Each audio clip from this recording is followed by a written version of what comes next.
राजकारण, समाजकारण, कोकणातील प्रत्येक घडामोड. सिंधुदुर्ग 24 तास आता नव्या रूपात. सिंधुदुर्ग संवाद, ताज्या घडामोडींसाठी आताच सबस्क्राइब करा. पालकमंत्री नितेश राणे यांनी केलेल्या घोषणा एप्रिल फूल ठरत आहेत. पालकमंत्र्यांनी आपल्या वाढदिवसा दिवशी ओसरगाव टोल नाक्यावर MH07 गाड्यांना टोल माफीची घोषणा केली होती. मात्र राष्ट्रीय महामार्ग प्राधिकरणाने काढलेल्या अधिसूचनेत MH07 गाड्यांना टोल माफीचा कोणताही उल्लेख नाही. त्यामुळे सिंधुदुर्गवासियांना टोल माफी मिळणार नाही. पालकमंत्र्यांनी जाहीर केलेल्या टोल माफीचे काय झाले, असा सवाल ठाकरे शिवसेनेचे नेते तथा माजी आमदार परशुराम उपरकर यांनी केला.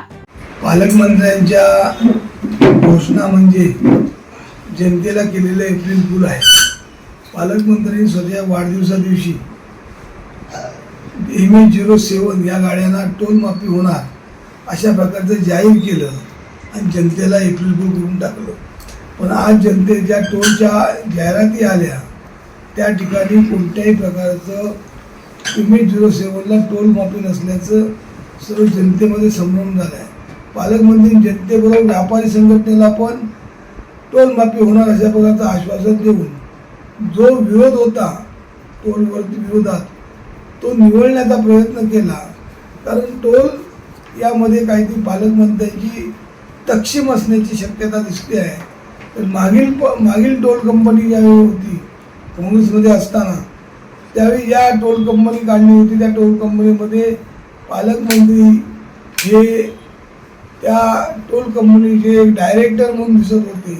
त्यामुळे या टोल कंपनीत डायरेक्टर नसले तरी बाजून कुठेतरी आपण काहीतरी तक्षीम असावी अशा प्रकारचं असल्यामुळे जनतेचा विरोध कमी करण्याचा प्रयत्न केला असला तर जनता आता पेटून उठेल.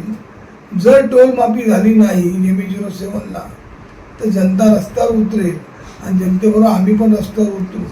पालकमंत्र्यांनी 15 ऑगस्टपासून विमानसेवा चालू होणार अशा प्रकारचं चतुर्थीला होणारच, पण 15 ऑगस्टपासून सुरू होणार अशा प्रकारे सांगितलं. तिथे पण पालकमंत्र्यांनी जनतेला एप्रिल फूल करून टाकलं. 15 ऑगस्ट संपला पण अजून विमानाचं काही कुठे काय नाही. पालकमंत्र्यांनी आरोग्य सुविधेबाबत पण अशाच प्रकारच्या घोषणा केल्या, पण त्यांच्या मतदारसंघात आज डॉक्टरांची कमतरता असल्यामुळे जनतेला आरोग्य सेवेसाठी आर्थिक भूर्दंड सोसावा लागतो.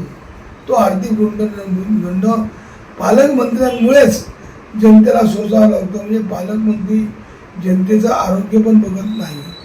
रस्त्याच्या बाबतीत पालकमंत्री गेले 3 वर्ष राष्ट्रीय महामार्ग हा सुरळीत होणार, व्यवस्थित होणार अशा प्रकारचं सांगून परत एप्रिल फूल करतात. याही वर्षी एप्रिल फूल करतील.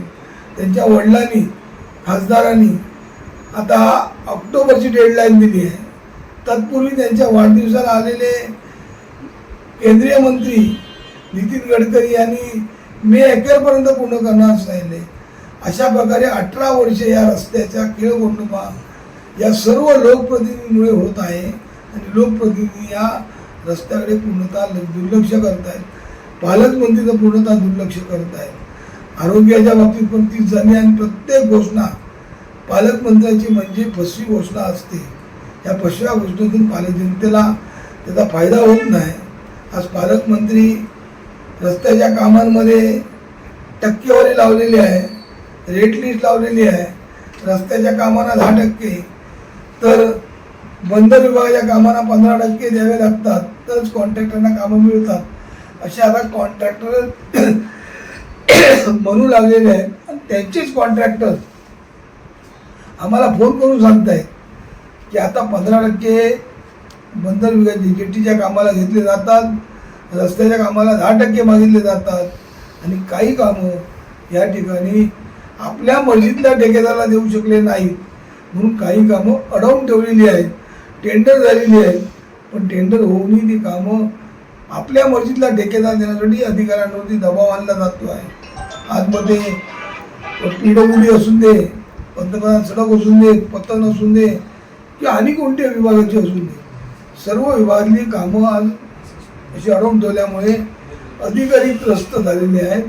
त्यामुळे अधिकाऱ्यांना हा माझ्या ठेकेदाराला किंवा माझ्या मर्जीतल्या ठेकेदाराला तो काम निकृष्ट केला ते चालेल, पण माझ्या मर्जीतल्या ठेकेदाराला द्या अशा प्रकारचा जो हट्ट धरलेला आहे या पालकमंत्री आणि आमदारांनी ते जिल्ह्याच्या विकासाला खीळ घालणार आहे.